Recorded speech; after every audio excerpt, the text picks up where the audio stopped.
Kembali lagi bersama Live School. Saya Dekel dan Tony di sini untuk menyampaikan bab 13. Nah, dari judulnya adalah tantangan mental selama 10 hari. Ini kita baca dulu ya quotes-nya gitu dari Nathaniel Emmons. Kebiasaan bisa menjadi pelayan terbaik atau majikan yang buruk. Mungkin ada yang kurang mengerti atau ada yang mengerti, bisa saling kita berbagi, bertukar pikiran di sini. Pandi mungkin mengerti? Ya, bisa beri penjelasan. Kalau dari kata-katanya sendiri itu ya, kebiasaan itu adalah pedang bermata dua. Jadi kalau kebiasaannya sudah terbiasa jelek, gitu. Kalau bagus ya balik hasil yang bagus. Betul sekali Pak Andi. Betul sekali Pak Andi. Kalau menurut saya nih ya, kebiasaan bisa menjadi pelayan terbaik. Nah, menjadi pelayan terbaik ini berarti gimana? Berarti kebiasaan yang suatu yang bagus. Contohnya bangun pagi, tidak malas-malasan, itu menjadi pelayan terbaik kita. Tapi jika kebiasaan kita buruk, kita bangun telat, itu berarti artinya di sini menjadi majikan terburuk kita gitu. Nah, seperti kata Pak Andi, kebiasaan ini menjadi pedang bermata dua. Nah, sebenarnya di bab ini tidak terlalu banyak membahas sebuah materi, tapi kita di sini diajak untuk bertindak, untuk melakukan tantangan dia ini gitu selama 10 hari. Nah, sebelumnya ini saya akan membahas sedikit gitu ya. Intinya bagaimana cara orang harus berubah itu agar menjadi kebiasaan itu menjadi kenyataan, itu haruslah konsisten. Nah, di halaman 485, konsistensi bukankah itu yang kita semua cari? Kita tidak ingin menciptakan hasil yang hanya sekali. Kita tidak ingin merasa senang hanya sesaat. Kita tidak ingin menjadi orang yang mencapai segalanya sesekali. Tanda dari seorang juara adalah konsistensi, dan konsistensi sejati diciptakan oleh kebiasaan kita. Nah, berarti di sini kita menggunakan apa yang telah kita pelajari itu menciptakan kebiasaan kita, dan kita harus merubahnya secara konsisten gitu. Nah, mari kita lanjut di 486. Kalau yang dari paragraf paling atas itu ya, setelah titik, seperti yang telah sering sekali saya katakan, mengetahui apa yang harus dilakukan saja tidak cukup. Berarti kita udah belajar nih 12 bab nih. Apakah hanya mengetahui, kita sering berbagi di sini cukup? Tidak jawabannya. Tetapi Anda harus melakukan apa yang Anda ketahui. Kita harus bertindak, melakukan segala hal yang telah kita pelajari. Nah, bab ini dirancang untuk membantu Anda mengembangkan kebiasaan luar biasa, pola memusatkan perhatian yang akan membantu Anda memaksimalkan dampak yang Anda berikan pada diri Anda dan orang lain. Nah, dilanjut di paragraf selanjutnya. Namun untuk membawa hidup kita ke tingkat yang lebih baik, kita harus menyadari bahwa pola berpikir yang sama yang telah membawa kita ke tempat kita sekarang tidak akan membawa kita ke tempat yang ingin kita tuju. Nah, maksudnya gimana? Pola pikir yang sama ini berarti pola pikir yang tercemar gitu. Mungkin begitu ya Pak Tony. Menurut saya seperti itu. Maksudnya pola pikir yang sekarang, contohnya pola pikir seperti sekarang yang kita tidak bisa mencapai tujuan tersebut, kita harus mengubah pola pikir kita untuk mencapai tujuan tersebut. Contohnya mau beli mobil, kalau pola pikir ya cuma kerja kantor gini aja, ya hidupnya bakal gini-gini aja gitu, ya kan? Untuk meraih cita-cita, kalau dengan cara yang sekarang belum berhasil, kita harus mengubah pola pikir kita, mengubah cara kita untuk mencapainya. Oke, mari saya lanjutkan. Pola berpikir baru yang masih dikata tebal. Pola berpikir baru sekarang dibutuhkan untuk mendapatkan tingkatan keberhasilan pribadi dan profesional yang baru.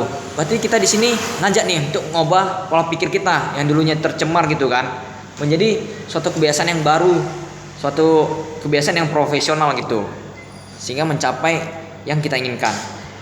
Masih di halaman 486 setelah titik, di baris ketiga itu ya, pola lama kita yang membuat pikiran kita diperbudak oleh masalah pada saat itu harus dihilangkan untuk selamanya. Berarti jika misalnya kita saat datang masalah nih langsung stres, langsung gegabah, itulah yang harus kita hilangkan. Itu yang mau bab ini mengubah kebiasaan kita itu. Misalnya contoh, mungkin Pak Andi dulu pernah cerita kalau hadapi masalah stres gitu langsung gegabah gitu ya. Nah, tapi di bab ini kita harus menghilangkan pikiran gegabah itu, menciptakan pola pikiran yang baru. Masih di halaman 486 di 4 baris sebelum terakhir setelah titik. Namun, jika Anda hanya membaca buku ini dan tidak menggunakannya, maka itu sama seperti membeli sebuah komputer baru yang sangat canggih dan tidak pernah mengeluarkannya dari kota, atau membeli mobil Ferrari lalu memarkirkannya di depan garasi rumah Anda sehingga dipenuhi debu dan kotoran.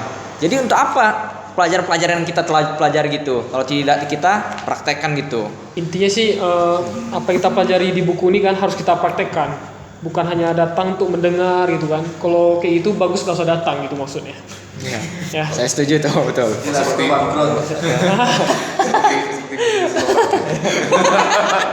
Nah ini sebenarnya biar kalian semangat gitu, bukan suruh kalian nggak usah datang gitu maksudnya. Lanjut. Untuk apa kita belajar selama ini capek-capek 2 jam gitu kan, kalau tidak berguna? Pak Acen kan setiap pulang selalu tanya, apakah bermanfaat live school kita hari ini? Bukan hanya sekarang, kata-katanya bukan hanya bermanfaat, tapi mau nggak kita melakukannya gitu. Betul itu. Nah, sekarang kita di halaman 487. Ketawa Pak Tommy. Wah ya. Iya. Kurang setuju atau? Pak Acen bilang kali sangat lucu, tentu saya tertawa. Wah. Pak Michael ini serius nih bawa materi, nggak lucu dia. Dia nggak melawak Pak Tommy. Kamu lucu Pak Tommy. Pak Tommy senang nampaknya ya. Iya. Oke, mari kita lanjut. Dia masih di halaman 487 di paragraf terakhir itu. Kenyataan ya, hidup ini adalah sebuah keseimbangan. Jika kita membiarkan diri kita menjadi semacam orang yang menolak melihat rumput liar yang tumbuh di kebun kita, maka khayalan akan menghancurkan kita. Sebenarnya pasti tentu dong ada pikiran-pikiran negatif yang muncul. Kalau bahasa buku ini seperti rumput liar. Sebenarnya kita semua orang tuh pasti pernah mengalaminya, dan rumput liar itu pasti tumbuh. Cuman kebanyakan orang itu tidak melihatnya, menghiraukannya gitu. Kenyataannya kita harus sadar akan rumput liar itu. Dan bukan hanya sadar, kita harus memotongnya. Kita di halaman 488 di paragraf pertama itu ya, kita tidak perlu merasa negatif terhadap rumput liar. Rumput liar merupakan bagian dari hidup. Nah, jadi sebenarnya negatif itu juga merupakan bagian dari hidup.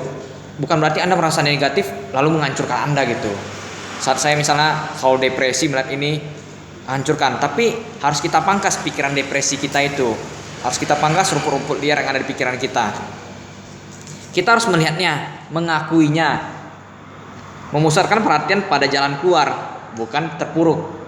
Mungkin kalau Bang Dirgat yang di contohnya itu kan, yang tadi pembahasan sebelumnya ini, mungkin dia fokus jalan keluarnya itu cuma untuk menghilangkan stres saja.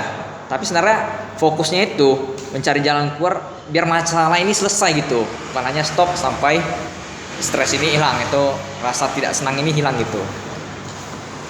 Dan segera melakukan apapun yang harus dilakukan untuk menghilangkan pengaruhnya dari hidup kita. Berpura-pura rumput liar tersebut tidak ada, tidak akan membuat keadaan membaik. Begitu juga marah karena keberadaan mereka atau hancur karena takut. Menurut Pak Tony gimana? Betul yang saya sampaikan sampai sini?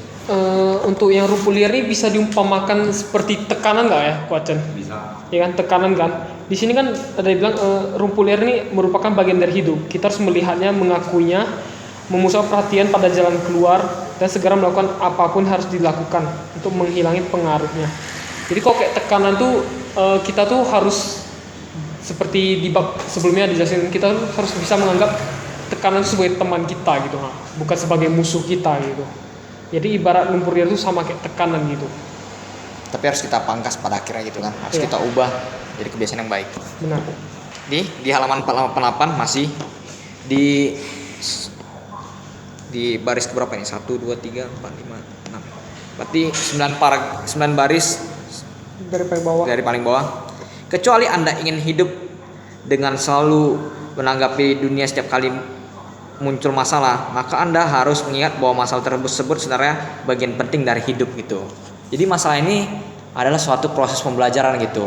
Jika kita melihatnya ke arah yang benar, dan menurut saya wajib melihatnya ke arah yang benar, bukan mengarah yang menghancurkan kita saat kita melihat masalah itu.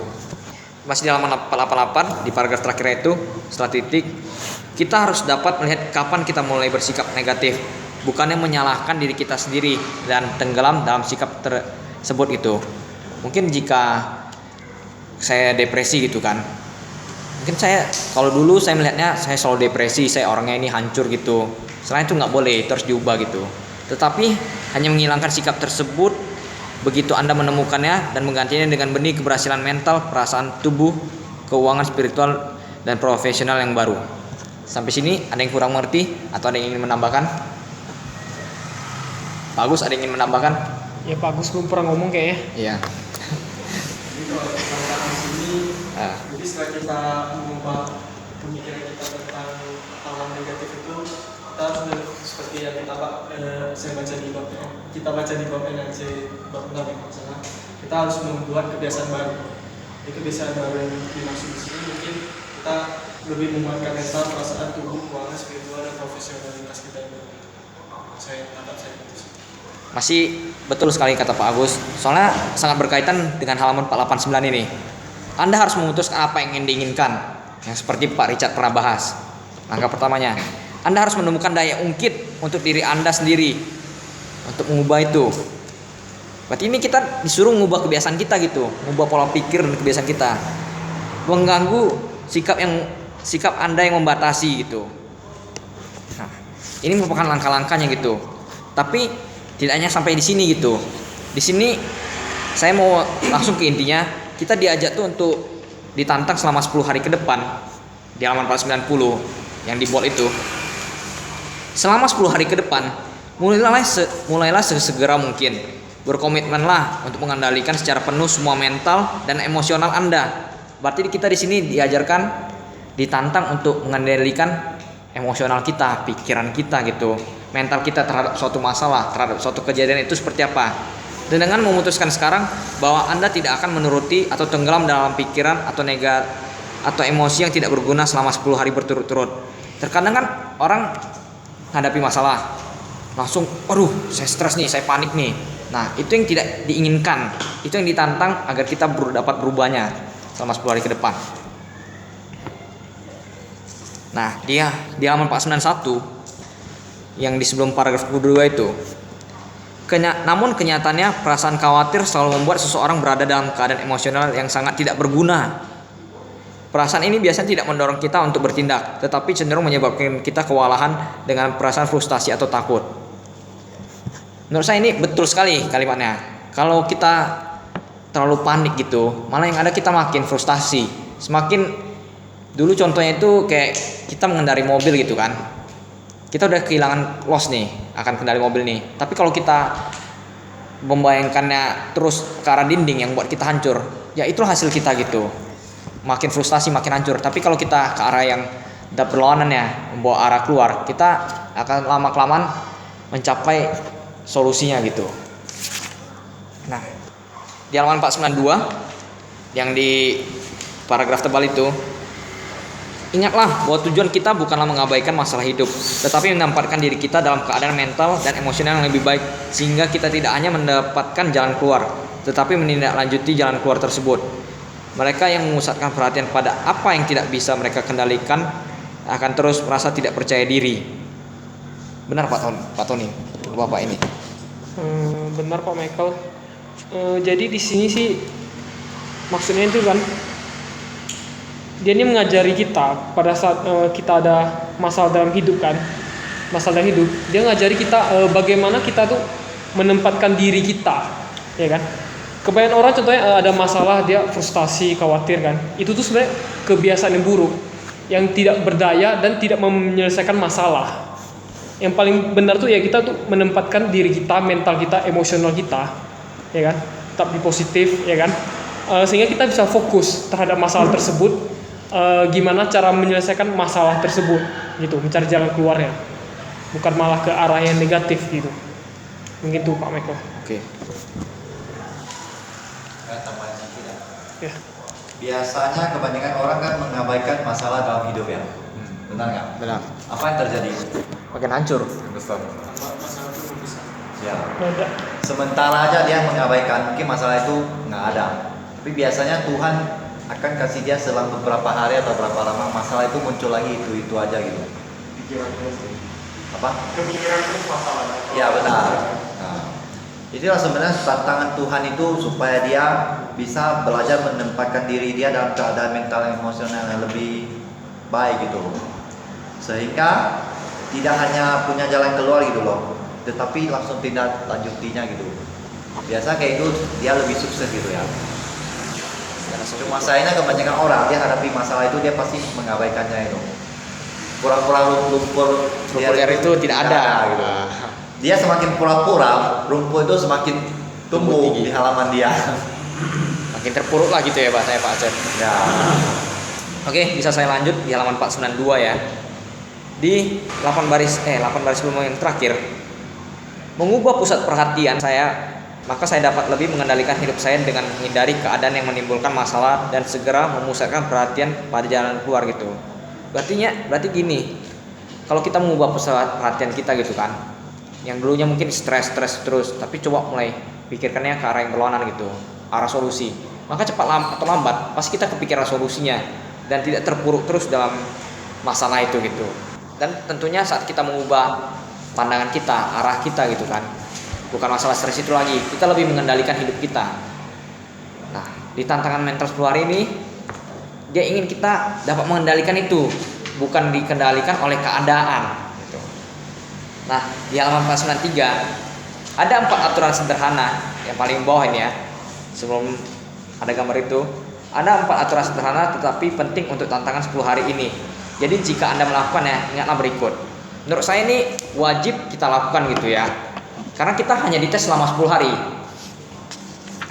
Dan menurut saya 10 hari itu ya gak terlalu sulit kalau kita betul-betul mengerjakannya. Nah, aturan pertama gitu, tantangan mental 10 hari ini adalah selama 10 hari berturut-turut ke depan, tolaklah untuk tenggelam dalam pikiran atau perasaan yang tidak berguna. Contohnya saya ini ya, saya sering dulu tuh berpikir gini, hidup saya ini mau ke arah kemana gitu ya, kok hidup gini-gini aja gitu. Nah, di tantangan mental 10 hari ini, saya harus tidak boleh berpikir seperti itu lagi gitu. Saya harus tahu tujuan saya gitu. Saya nggak boleh berpikir untuk perasaan tidak berguna ya saya bakal jadi orang gagal terus gitu. Tapi saya mulai memotong pikiran itu, memotong rumput liar saya. Itu aturan pertama. Aturan kedua adalah saat Anda mulai memusatkan perhatian pada pikiran negatif, Anda pasti akan melakukannya. Anda segera menggunakan teknik yang telah Anda pelajari untuk mengalihkan perhatian Anda ke keadaan emosional yang lebih baik. Nah, kita sudah belajar nih, pasti banyak dong cara-cara agar kita dapat mengubah pikiran kita ini.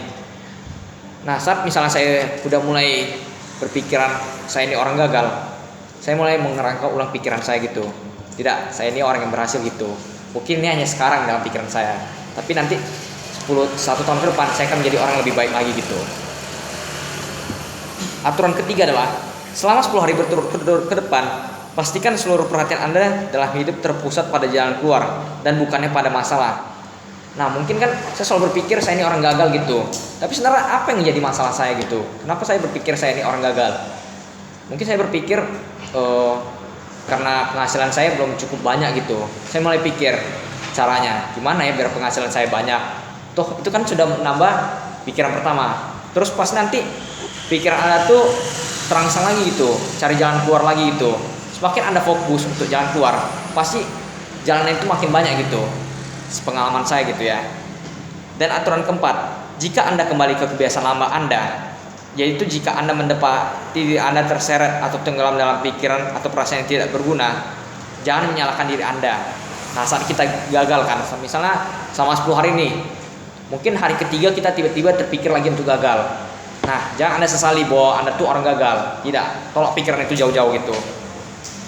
Ini semua tidak ada masalah selama Anda segera berubah. Nah, berarti kita harus langsung merubahnya lagi gitu.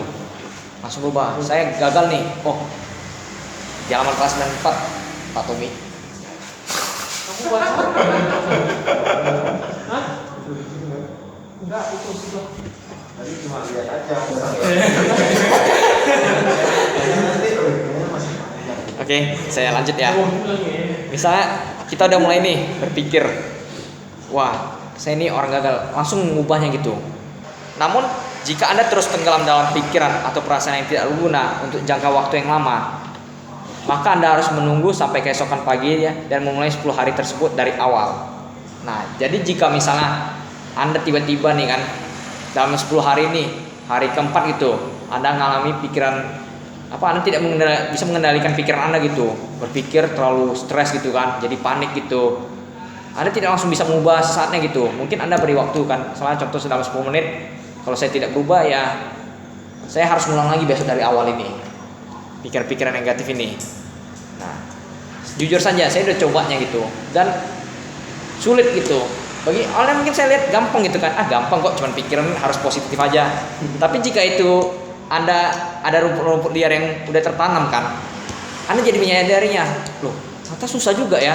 Soalnya saya jujur aja ya, yang contoh saya orang gagal itu memang saya ada di pikiran saya waktu itu. Saya coba kan, hari ketiga saya tiba-tiba pikir, kok saya ini kayak gak ada tujuan hidup gitu, hidup begini aja, kapan orang tua saya bakal senang gitu. Wah, saya mulai terlarut, tiba-tiba teringat buku tantangan mental 10 hari. Berarti biasa saya ulangi lagi gitu.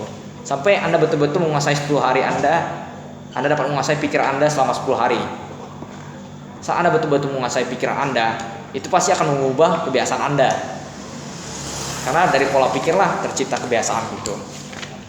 Menurut saya mungkin besok Anda bisa mencobanya gitu. Itu ini. Mungkin ya nggak perlu dilaporkan dari dalam hati diri Anda sendiri gitu. Apa yang betul-betul Anda ingin ubah gitu, pikiran-pikiran negatif tersebut. Nah, di halaman 496 gitu. Nah, di garis tebal, Anda akan menuntut emosi yang memberdayakan, pikiran yang memperkaya diri Anda, dan pertanyaan yang memberikan ilham. Nah, dari kalau kita betul-betul melakukan tantangan nih kan, kita pasti tentunya akan betul-betul dengan hati ya. Kita pasti akan memikirkan jalan solusinya gitu. Dan pasti kalau kita serius, Tuhan pun pasti bantu gitu untuk biar agar kita tuh terlepas atau kita memangkas kebiasaan lama kita, rumput-rumput liar kita. Menurut Pak Tony gimana? Betul itu? Udah kayak di gereja kayaknya. Enggak. Nah, ini kan ada apa namanya ya? Ilham. Spiritual juga gitu, Oh, bahasanya ilham juga gitu. Good job Pak Mika. Di halaman 497 di paragraf pertama itu di baris ketiga, dengan menetapkan standar yang lebih tinggi untuk pikiran apa yang boleh dipikirkan oleh pikiran Anda, maka Anda akan mulai melihat pola sangat buruk dan menghancurkan yang dulu Anda terima secara membabi buta atau begitu saja, dan hasilnya Anda akan merasa sulit kembali ke sifat lama Anda. Berarti saat kita menetapkan standar tinggi dalam pikiran kita, mengubah kebiasaan kita. Setelah saya melihatkan, saya menetapkan standar bahwa saya ini bukan orang gagal gitu. Bahwa bukan orang gagal ini seperti apa? Saya akan 1 tahun ke depan saya akan menghasilkan uang 10 juta per bulan. Ini bagi saya ya. Nah, setelah saya kilas balik gitu kan, ternyata pikiran saya ini sangat menghancurkan saya gitu. Dan otomatis pasti akan mengubahnya. Menurut Pak Acen gimana? Ada yang kurang dari pembahasan ini? Nah, di halaman 499 di garis tebal, latihan ini yang di atasnya ya. Latihan ini adalah cara untuk mengalahkan 3 rintangan ini dan menghasilkan perubahan yang bertahan lama dengan manfaat yang dapat berlipat ganda seiring berjalannya waktu. Berarti kita harus terus latihan ini gitu. Mungkin sebagian orang menyepelekannya, tapi Anda boleh mencobanya sendiri di rumah gitu. Nah, inilah kesempatan Anda untuk berkomitmen sepenuhnya, Cani gitu, bahwa Anda terus mengubah dan mau apa yang tadi Cat? Constant and never ending improvement ya. Nah, terus berubah dan terus berkembang dan tidak pernah berakhir. Nah, menurut saya itulah yang mau dibahas di tantangan mental 10 hari ini. Ada yang mau bertanya atau ada yang mau menambahkan?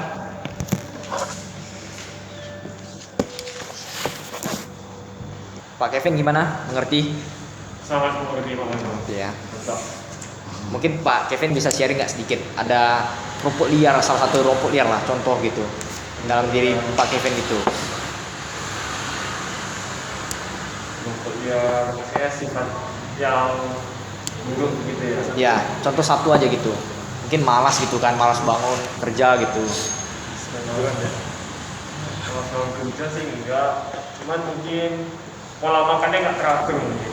Pola makan ya, pola hidup sehat berarti ya. Iya, pola makan hidup saya yang kurang teratur lah. Makannya suka ngemil atau mungkin makan yang kurang sehat mungkin. Nah, itu kan harus diubah gitu. Karena kalau enggak kan lama-lama makan kita hancur. Biasa kalau makanan ini kan dia mempengaruhi pola pikir kita juga gitu. Ya betul sih. Kadang kalau ada sebagian orang nggak makan jadi kurang konsen gitu ya. Oke, makasih contohnya Pak Kevin. Ada yang ingin bercerita di sini atau sharing tentang pengalaman mungkin. Anda gitu. Fred, Nanti kita cari solusinya bersama gitu kan. Kalau nggak ada ya udah. Atau Pak Suwadi ada yang mau ditambahkan lagi? nah, kalau pengalaman saya tentang mental 10 hari ini ya, memang pertama anggap ini gampang. Setelah saya tes ya dulu ya, susah. Selama 10 hari betul-betul itu susah. Tapi kalau kita udah berhasil terapkan selama sekali 10 hari, ke depan jadikan suatu kebiasaan. Intinya bab ini yang dia mau kita ini seperti yang di puisi halaman 496 ini. Maunya efeknya begitu gitu. Tadi kan kita kan sudah bilang kebiasaan bisa menjadi pelayan terbaik atau majikan terburuk. Nah, di bab ini maunya kita awalnya kita menentukan kebiasaan kita mengarahnya kemana gitu. Kemudian kebiasaan membentuk kita gitu. Kebiasaan ini berarti kebiasaan yang baik gitu kan? Ya, kebiasaan secara kita sadar mau memilih gitu, yang menentukan kita itu kayak mana. Dia memaksa kita biasakan mengarah mental kita ke arah yang memberdayakan kita. Jangan asal-asal diarahin gitu oleh respon lingkungan kita gitu. Ini kalau bagi yang serius mau terapkannya itu pertama yang susah, jangan anggap ini gampang. Antonio Robbie aja dia bilang dia pertama tes hari ketiga gagal ya. Kedua tes dia hari ke-6 gagal. Dulu saya waktu tes ini saya gagal terus menerus. Tapi kalau udah kebiasaan kita begini ya, kita bisa hidup kondisi mental yang luar biasa bahagia. Karena waktu saya belajar ini, saya belajar sama ini, waktu saya 90% saya fokus pada solusi, hanya 10% waktu saya fokus pada masalah aja. Mungkin kalau mencoba awalnya pasti sulit sih. Sulit karena dulu kebanyakan kita fokus kita 90% di masalah, 10% di solusi. Tiba-tiba mau suruh kita gantikan ini, kita butuh usaha yang konsisten yang secara terus menerus. Cuma kebanyakan orang dia udah sekali tes, udahlah. Iya. Nanti gitu. Malas lagi. Easy gitu ya. Makanya di bab inilah konsistensi ini sangat penting di awal kata ini dia. Kalau untuk bab ini tambahan saya sampai di sini. Oke, jika tidak ada yang mau menambahkan, saya rasa saya cukup untuk hari ini. Oke, terima kasih teman-teman Live School yang sudah mau hadir, dan semoga video ini bermanfaat bagi Anda yang menonton. Terima kasih.